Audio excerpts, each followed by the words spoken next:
കണ്ണൂർ കണ്ണവം വനത്തിൽ വിറക് ശേഖരിക്കാൻ പോയ ആദിവാസി യുവതിയെ കാണാതായിട്ട് ഒരാഴ്ച പിന്നിട്ടു. കണ്ണവം കോളനിയിലെ എൻ സിന്ധുവിനെയാണ് കാണാതായത്. വനം ഉദ്യോഗസ്ഥരും പോലീസും ചേർന്ന വനത്തിലും സമീപ പ്രദേശങ്ങളിലും പരിശോധന നടത്തിയെങ്കിലും ഒന്നും കണ്ടെത്താനായില്ല.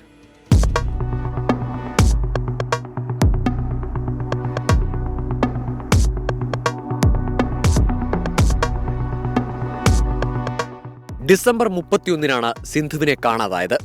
പതിവ് പോലെ വിറക് ശേഖരിക്കാൻ വനത്തിനുള്ളിലേക്ക് പോയതാണ്. പക്ഷേ സിന്ധു മടങ്ങിയെത്തിയില്ല. ബന്ധുക്കൾ പരാതി നൽകിയിട്ടും ആദ്യഘട്ടത്തിൽ പോലീസോ വനപാലകരോ തിരച്ചിൽ നടത്താൻ തയ്യാറായില്ലെന്ന ആക്ഷേപമുണ്ട്. എൻ്റെ അനിയത്തിയെ കാണാനായിട്ട് ഇന്നേക്ക് 7 ദിവസമായി. എല്ലാവരും അറിയിച്ചു. എല്ലാവരും കൂടെ നമ്മൾ നാട്ടുകാരും എല്ലാവരും കൂടെ ഫോറസ്റ്റ് മുഴുവനും പരതി. പക്ഷേ ഇന്നും കണ്ടെത്തിയിട്ടില്ല. ഇനിയും നമുക്ക് അവളെ കണ്ടെത്തി തരണമെന്ന് എനിക്ക് പറയാനുള്ളത്. പിന്നാലെ ബന്ധുക്കളും നാട്ടുകാരും ചേർന്ന് തിരച്ചിൽ ആരംഭിച്ചു.